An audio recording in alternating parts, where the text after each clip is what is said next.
Praise the Lord, hallelujah, and thank you, Jesus. Is around that time right here on KAZ Radio, where I have one of my most favorite shows, none other than Stella Girl Radio with Stella Lewis. Take it away, Stella. Hello, hello, hello, Stella Starlight. So glad that you decided to come and be with us tonight because you could have been someplace else. I'm so excited tonight. As always, y'all know I get excited about my show because I always have somebody on that got something deep to talk about. And tonight, the show is about newlywed. And to me, what that means is when you have come to that commitment part in your life where you want to share a roof with somebody, you really got to understand who and what that means and what to anticipate when you're getting together with that. And so tonight, I want to introduce you to this dynamic, amazing, sweet, young, beautiful newlywed. Her name is Mrs. Chelsea Hussein. Chelsea, welcome to the show, girlfriend. You and Tasmin got married December 2019. Yes. And then here come COVID. So with that being said, sister, that there was no work. There was nothing. You were just literally thrown in with each other. And you know, when you can go to work, you come home, you talk about your day. If you talk about your day, you got all this stuff going on. And with COVID, you didn't have a chance to breathe. It was like y'all was looking at each other like, yes. yeah.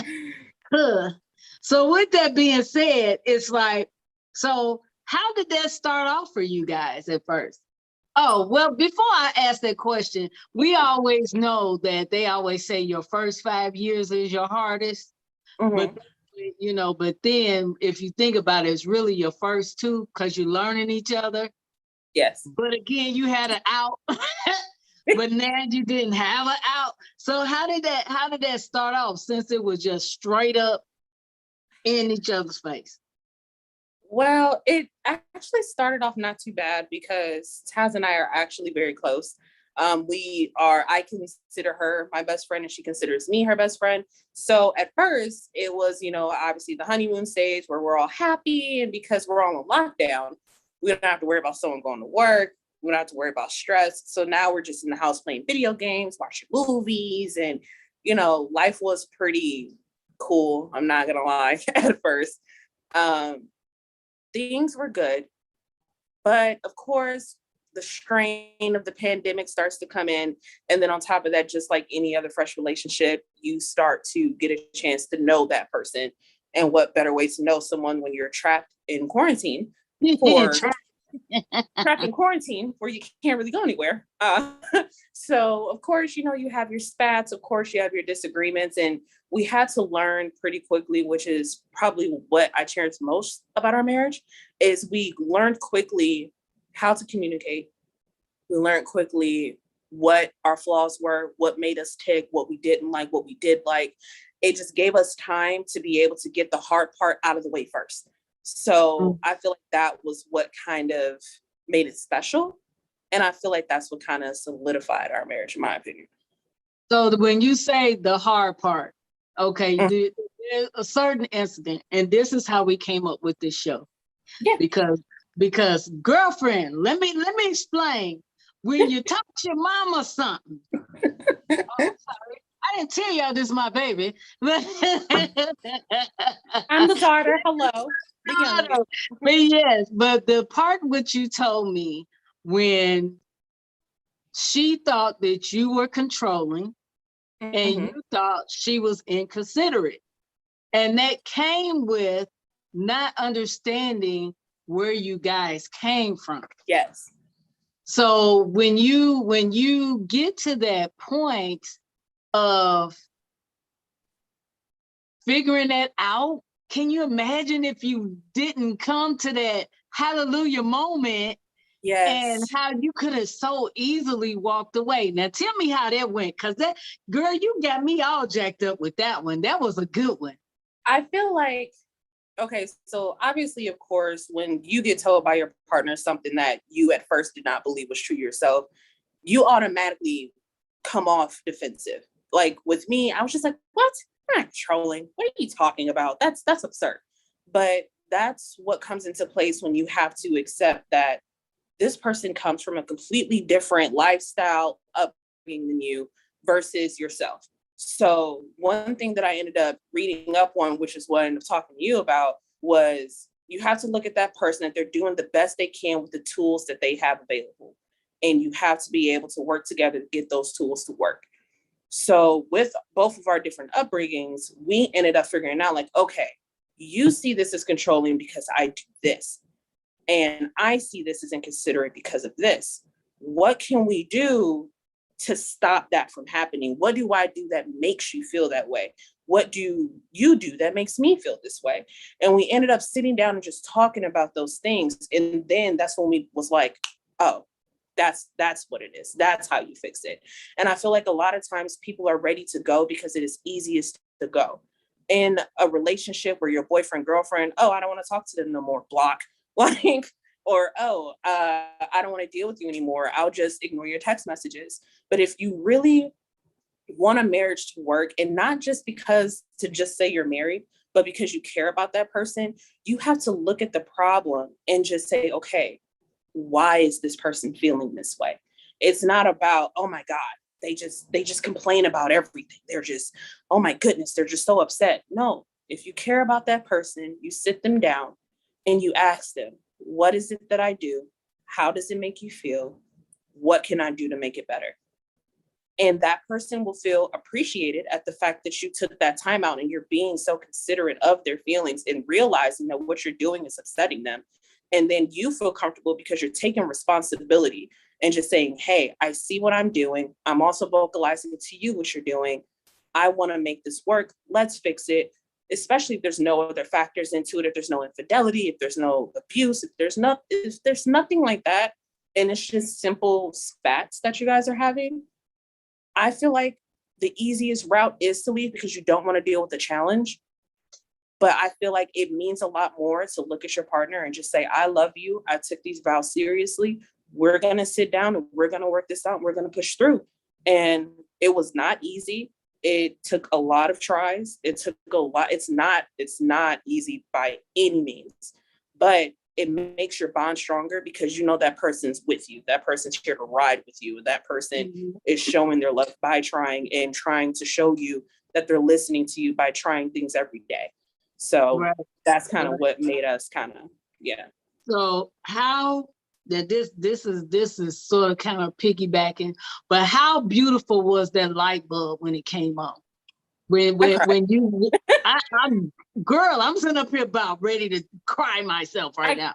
I cried because for me personally, I have anxiety and I have depression. So for me, this was my first time also, and just to keep it out there, I was a party girl, mom, I was a party girl. Anytime I was stressed out, I would go out. Anytime I had a bad time, I would call my best friends and say, hey, let's have girls' night. Let's go to a bar. This was the first time where I was locked in a house during a pandemic with a person that I just technically kind of is still new to. And I'm having this anxiety. I'm having this anger in front of this, let's just face it, stranger. I'm vulnerable and I don't have an outlet. I don't have the bar. I don't have the club. I don't have alcohol. I don't have my friends. I have her. So it was very challenging and it was very vulnerable. It was very open and raw. So when finally I sat down with her and we figured it all out, I just bawled. I bawled because when that happens, it's just the weight comes off of you. Every day you carry a weight of wanting to be perfect or wanting to figure out what this person wants or having this thought in your mind, what you think you're supposed to be in a marriage, to where when you actually sit down and talk with that person and just bear it all out and trust your partner as being your partner, it was a huge weight. I was breathing easier. We both just kind of relaxed together and we have been great. Everything is just natural. Everything's just going because now you're comfortable. There's no front or anything, And that's something that that I think about a lot with some of these shows that I do, is that when we get to talking about marriage and talking about relationships, it's like you are asking a person to spend their life with you. And a person, sometimes, like in a previous show, I was like, when a person asks you to marry them, do they really know what they're asking? Mm-hmm. Whether you are the person that's being asked or you're the asker. So this was something I was talking about earlier with someone. I was like, so here you are asking this young woman to marry you. Her mother has never been married, possibly not even her grandmother. So how would she know how to learn to be a wife? How would she know? How could they help her be a wife or be an understanding of another individual if they never lived with a man, if they never been married to a, married or anything like that? How can they assist her? And then the same thing with the young woman. If you are accepting the fact that you are marrying a man that has been raised by a woman, how does he know how to be a husband if he's never seen anybody be one? Only thing he knows is about his homies and what they do with their chicks and all this other stuff, but they don't know what being a real man is. They just have an idea, but at the same time, they don't know how to be vulnerable. They don't know how to lay it on the line. They don't know how to sit down and talk like that. Because I'm telling you, when you told me that, I was like, wait, wait. It's like, okay, you were raised as being a team. You had a large family, a team, whereas you and I were raised to be independent. We were raised to be very independent, to be there for your mate, to do whatever it is to do for your mate, so your mate don't have to do it. We got it down pat, okay? But at the same time, you can turn around and be in that mix, and it can be toxic because, like you said, they see you as being controlling. They see you as being this person that just wants to do it all. Use your way or no way. No, I'm doing it so you don't have to. Yes. But and that is where, and that was exactly the issue. I did not understand at first. I was exactly like that. Like, oh, I'm just doing this. You don't have to. I'm looking out for you. But she had to bring it up to me. She's just like, okay, but you're not by yourself anymore. It's not just you. You're not with someone who doesn't care enough to take care of things. Because that was another thing. If we were with someone, they didn't care enough to do whatever they wanted to do. Girl, come on. By nature, we're just like, I'm gonna have it so that way you don't have to disappoint me. Like, that was pretty much the mindset. And I had to understand that. And it was just like, you know what? That is controlling. That is controlling, to assume and not even give her the chance to show me that I don't need you to do that. I don't need you to check that. I don't need you to take over that. Talk with me, work with me. I'm not your child. I'm not your dog. I'm not your pet. I'm your spouse. So work with me and be my team. Don't be my manager. I have one at work. Or in her case, I am the manager. That's what I do, Get your mama together for the next go round. Get it together, girl. That's what it is. And I had to, what also helped a lot was me expressing what I'm used to doing. And I was just like, it's my upbringing, like you said, my field for what I do at work. That's what I do. And we ended up coming up to a decision like, okay, what can you do around the house that makes you feel like you were in your groove? And I said, okay, I'm a housewife. So I'm going to control how I clean this house. I'm going to control how this house looks. I'm going to control how my laundry's done. I'm going to control, what bills should be paid at one time. I'm going to control these things because that shows my independence. That gives me that little independence that I can have. I have control over this. I can do this. And it also helps my household as well as keeps my spouse with minimal stress because she doesn't have to worry about it. I already did it. She comes home to a clean house. Yeah, my controlling stuff did it. I have a schedule. So and ended up balancing. I get my feel of independence. I did this myself. I accomplished it myself, and I'm not controlling her. And we're still working as a team. You go to work, I keep the house together. I tell you what needs to be paid. I tell you how it needs to be paid. We bounce off of each other. That's the teamwork she needs from me. I have the independence here. We already have a great chemistry with each other. So it just worked beautifully. And You're gonna have to work with me on that, on how to separate. Because I've been, you learned it from me, because that was my thing. It was more so of making sure everything was done, hoping that would make my spouses happy, but at the same time, it was more so, like you said, I tried to allow them to feel like they were the kings of the castle, but that wasn't enough for them. I think that's how I feel. Yes. And that's where we mess up at, because our eagerness to show that comes off demeaning, I found out, because it doesn't. The reason why we do these things for them and we think ahead so that way they don't have to do it. For us, it comes off like, yeah, I want to show you I did this. I want you to show that I want to show you that I thought about it and that I took care of it. You have to worry about it. She told me, basically, it comes off as if I don't trust her to handle it. I don't trust her to be able to do that, which is why I did it for her.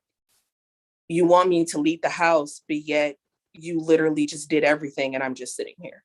You're not letting me do my role. You're not letting me protect you.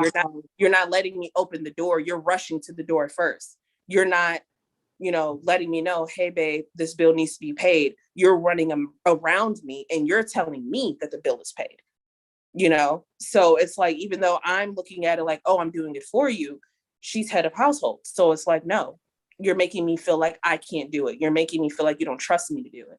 So it's like, for us, we have to learn to sit back and discuss it. Like if something is in your head, like, oh, I think this bill needs to be paid. Like, how our brains rag.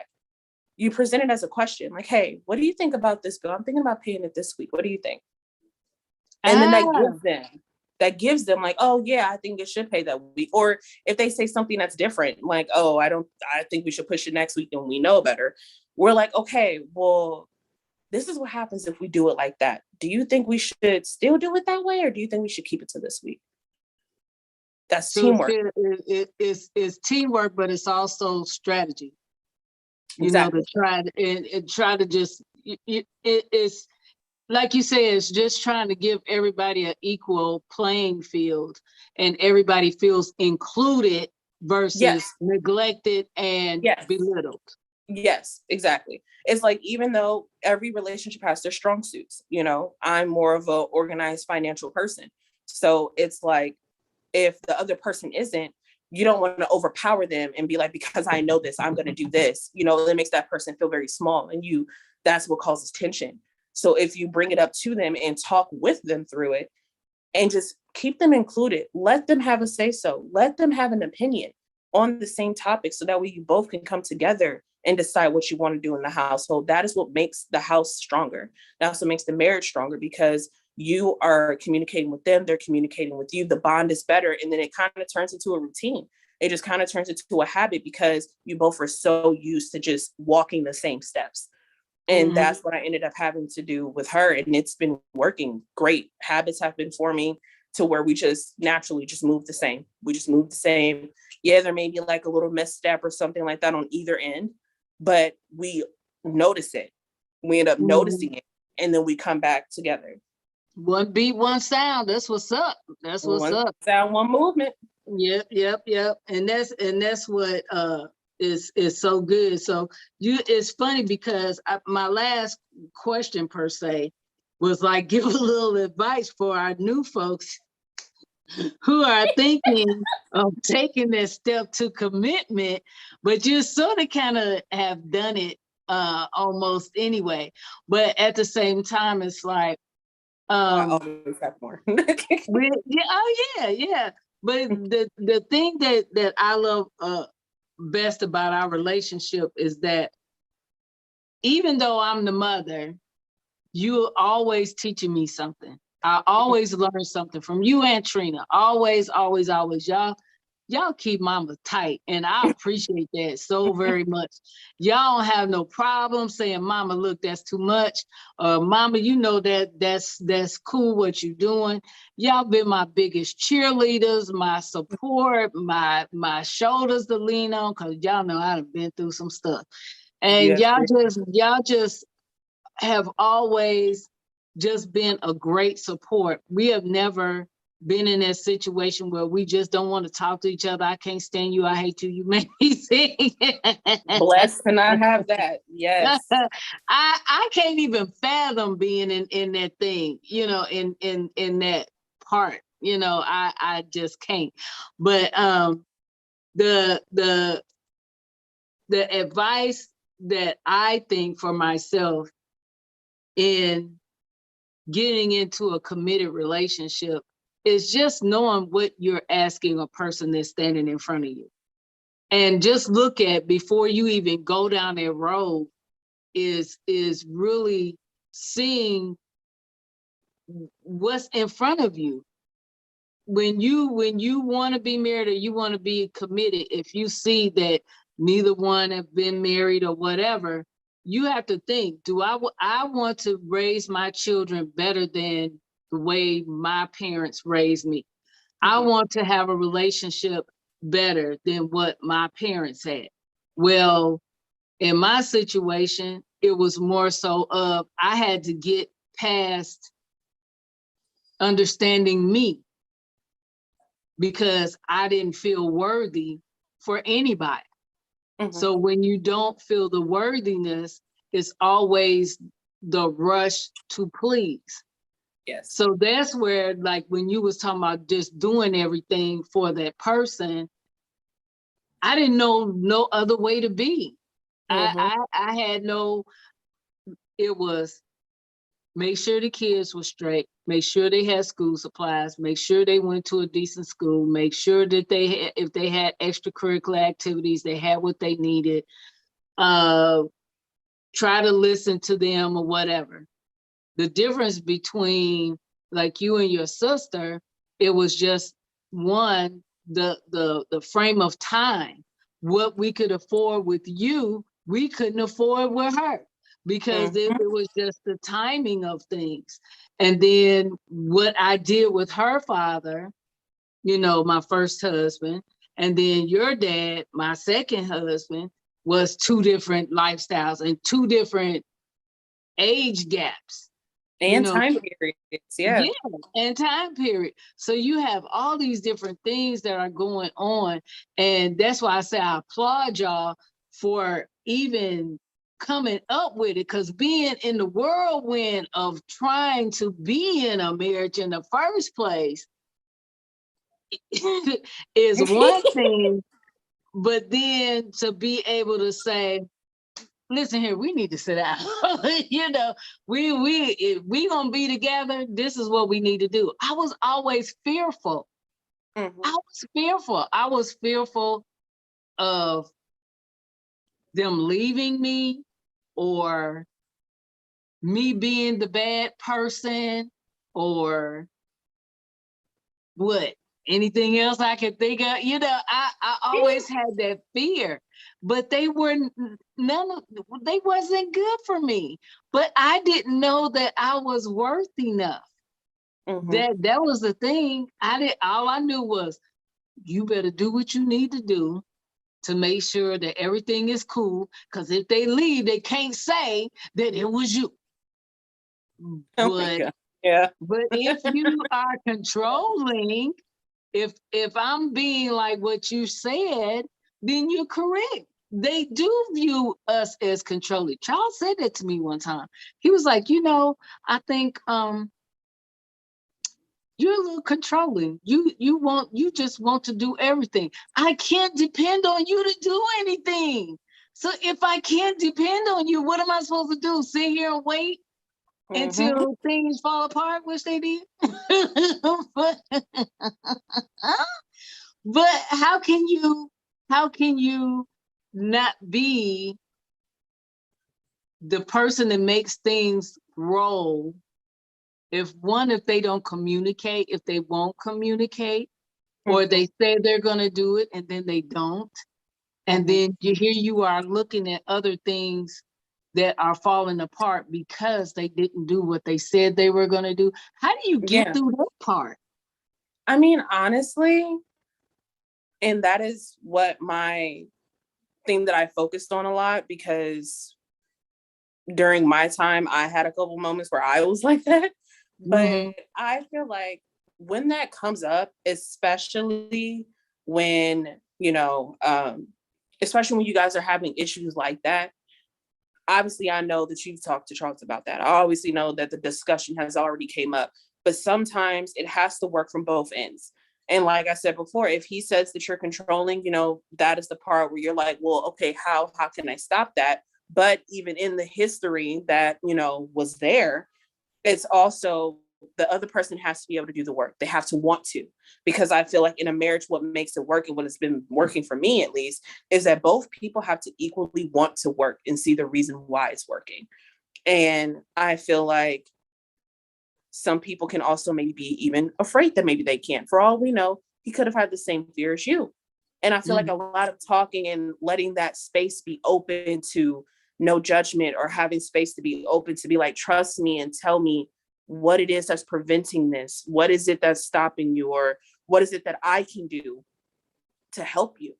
A lot of times fear and just hesitance and procrastination comes from a space where they feel like they can't be vulnerable and can't say anything. And that necessarily doesn't have to do with that person. It could just be with themselves. They could be guarding themselves and be like, I have this fear of this, but I don't feel comfortable telling her that. Or I don't feel like I can do that because what if I fail? I'm failing in front of her. I'm not just failing in front of myself. Yeah. So, girl, listen here, Miss Chelsea Hussein, Stella girls, baby. Listen here, you have been freaking amazing. I'm gonna have you come on again, and we're gonna have to talk out some more stuff, because you got this going on, I'm there sister for it. girlfriend. So I hope you had a great time. I'm so happy that things are working out. But we're gonna do our announcements right now, and one of my announcements is on a roll, my girl, Aisha Owens Cox, the lady that does lunches on Wednesdays and Fridays and chef for intimate and your catering needs. She is amazing. I just love her. Our other one is Transformation Graphics. The phenomenal Trina Saunders is an amazing graphic designer, from your branding, logos, flyers, and business cards. We have a bus trip that's going out November 27th, bus trip to PA, to the Amish country through the winery district. Contact Deborah Gamble at 216-253-6103. The cost of that is $60. $20 can be put down now to hold your seat. We would love, love, love, love, love for you to go. I want to tell you something, ladies and gentlemen, tonight. Again, I'm so happy you decided to come. Always remember, my eyes are to see you, my ears are to hear you, my shoulders are for you to lean, my arms are to hold you, but my heart is always to love you. Love one another, Stella girl. I can't even talk. Stella Starlight. I'm so excited tonight. It was so good. Chelsea, thank you again so much for coming on. I love you, girlfriend. Thank you so much. Love you, girlfriend. So Talk to you later. Talk Bye. to you Have a good soon. night.